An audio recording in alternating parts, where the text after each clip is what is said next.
আজকে দুপুরের খাবার হয়েছে গরম গরম ভাত, কিছু ডালের বড়া ভাজা, মুসুরির ডালের বড়া ভাজা,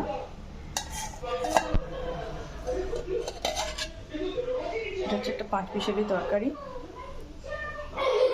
সমস্ত রকমের সবজি দিয়ে। এতে আছে কালকের একটুখানি বাঁধাকপির তরকারি, এটা একটু বাসি তরকারি।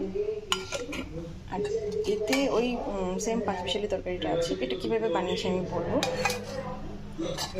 আর এখানে আছে আলু মটরের ঝোল। এই হচ্ছে আমাদের আজকের দুপুরের তরকারি।